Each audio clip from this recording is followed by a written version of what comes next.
우리가 재건축을 하게 되면요, 이 조합원들이 모여가지고 의결을 해서 조합을 설립하는 게 되죠. 그리고 법인 등기를 하게 되죠. 이렇게 하죠. 그러니까 이 조합이 조합원들의 대표 기관이에요. 이렇게 되는데, 조합원들이 종전에 가지고 있던 토지와 건물을 투자해서 이거 갖고 어떻게 보면 새 아파트를 건립하는 거죠. 결국 이거예요. 그러니까 이게 조합원이 주주요, 주식회사의 주주요. 그런데 이 사람들이 뭐 하냐면, 조합원이 뭐 갖고 따지냐면, 주주가 뭐냐면 종전에 멸실전 토지 플러스 건물, 요걸 가지고 했는데, 그래서 분양을 신청했어요. 새 아파트 분양 신청했는데 이게 경매로 나왔어요. 경매. 그런 과정에서 내가 이거를 낙찰받았을 때 어떻게 되느냐, 이 사람은 분명히 새 아파트 분양 신청할 때는 토지와 건물 모두를 가지고 분양 신청했죠. 근데 우리가 재건축을이나 재개발을 진행하면 어떻게 되냐, 일단은 관리처분 계획을 세워놓은 다음에 이제 그대로 분양 신청하면 그런 몇 동 몇 호를 주겠다고 하고 나가지고, 그리고 나서 거기에 살던 사람을 이주시키죠. 있는 상태에서 건물을 멸실하면 안 되잖아요.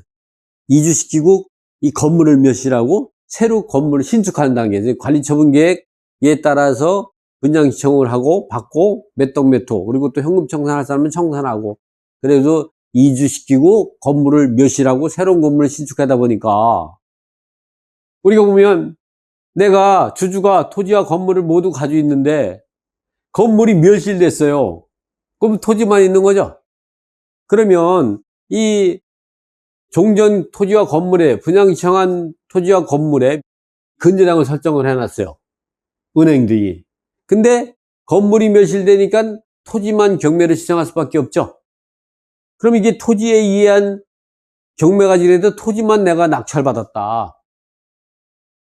그렇다고 하면 건물에 대한 권리는 누가 가져가느냐? 분양권은 종전자산의 권리가액은 토지 감정가, 건물 감정가, 거기다 비례율을 곱해서 토지와 건물 모든 걸 합친 종전자산의 권리가액이 되는데, 내가 토지 부분에 대해서 낙찰을 받으면 건물은 누구한테 있어요? 전 소유자에게 있는 거죠. 그래서 이런 경우 토지만 낙찰받았다면 건물 소유자와 공동 분양권자가 되는 것이죠. 근데 문제는 토지가 아무래도 가격이 한 90%가 되고 대략적으로 10% 이 정도가 되겠죠. 10분의 9가 토지 소유자가 가져갈 가능성이 높죠. 근데 대부분이 재건축에서 이 건물에 대한 권리를 상실한 이 채무자죠. 채무자가 이 권리를 주장하지 않는 경우가 상당히 많다고 하더라고. 그래서 조합에서는 토지를 낙찰받은 사람한테 추가부담금 전부를 납부해요. 건물분에 대한 추가부담금 10%에 대한 추가부담도 토지 소유자의 낙찰자에게 납부하도록 하고, 분양권을 그냥 토지 소유자에게 전부 주는 경향이 많아요. 근데 그거는 합법적인 게 아니고, 조합에서 알면서도 그러고 모르면서도 그럴 수도 있고 할 수 있어요. 그런 나중에 건물 소유자가 이 건물에 대한 종전자산의 권리가액을 청구하면, 또는 이 건물에 대한 추가부담금을 납부하면 공동 분양권자가 된다, 이렇게 생각하시면 돼요. 지금 제가 설명한 거 이해하시죠? 그런데 실무에서는 토지가 경매 토지를 낙찰받은 사람이 부당이득을 봐. 왜냐면 이 건물 소유자는 아무래도 도망 다니잖아요. 이게 뭐 채무자가 빚이 많으니까 자기 권리를 주장하지 못하는 경우가 일반적이다. 그러다 보니까 하는데, 법률적으로는 이 건물은 토지 낙찰자는 못 가져오는 거예요. 근데 내가 건물 소유자가 납부해야 할 추가 부담금도 있잖아요. 추가 부담금이 1억이다. 그러면 9천만 원은 토지 낙찰자가 납부하고 건물 낙찰자가 1,000만 원을 납부해서 공동 분양권자가 돼야 되는데, 이 1,000만 원까지 내가 납부 다 하고 토지 낙찰 납부하고 전체를 내가 가져와 버리면 나중에 이 사람이 건물에 대한 그 부당이득을 청구하면 얼마 안 되겠죠? 정전자산의 감정평가 금액으로 평가할 가능성이 상당히 높죠. 그러다 보니까 그렇지만 이 권리는 이 가져오게 되면 그만큼은 부당이익을 보게 되고 이 건물 소유자가 청구하면 지급해야 된다. 이거는 알고 있어야 돼요. 근데 청구하는 사람은 그게 많지 않아요. 토지만 경매되면 우리가 조심해야 될 게, 이 토지만 경매를 해서 이 경매를 낙찰받으면 뭘 조심해야 되냐면, 일단 종전 자산의 권리가액, 토지 감정가, 건물 감정가, 예? 비례율이고, 비례율은 사실 큰 의미가 없어요. 비례율은 왜냐면, 건물이 재건축이 완성이 돼야 사업 성공률 갖고 곱하는 건데, 대부분이 95에서 105로 하니까 별 차이 안 나요. 그 대신에 우리가 알아야 될 게 비례율이 100 이하면 지분이 작은 사람이 지분이 큰 거를 뺏어오는 형국이요. 100을 초과하면 지분이 큰 사람이 지분 작은 거를 뺏어가는 형국이요.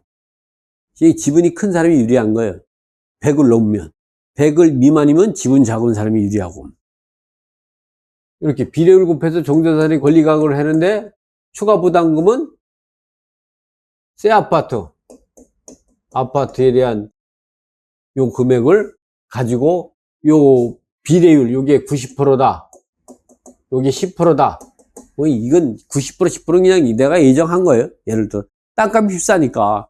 하게 되면 추가 부담금이 이거랑 이게 종전자산 권리액이 10억이다.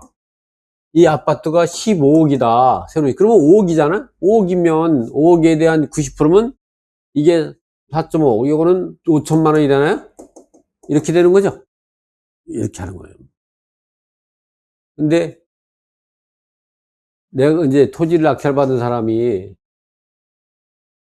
이것까지 안 구한다면 요걸 더 냈다 그러면 나중에 요거에 대한 감정가만 돌려주면 되겠지만, 어쨌든 이걸 생각하고 또 하나 문제는 뭐냐면, 대지를 낙찰받았을 때에 요 추가부담금 미납금이 있잖아요.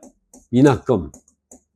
내가 토지를 낙찰받았다? 그러면 이 건물에 대한 권리를 못 가져오지만 어쨌든 미납금이 얼마고, 요 미납금 늦게 내서 지연이자가 얼마고, 또 균등 불화대금. 이 균등 불화대금을 재건축 재개발 단지에 없을 수가 없는 거예요. 도로가 없는 데가 어딨어? 학교가 없는 데가 어딨고, 뭐 공원이 없는 데가 어딨어요?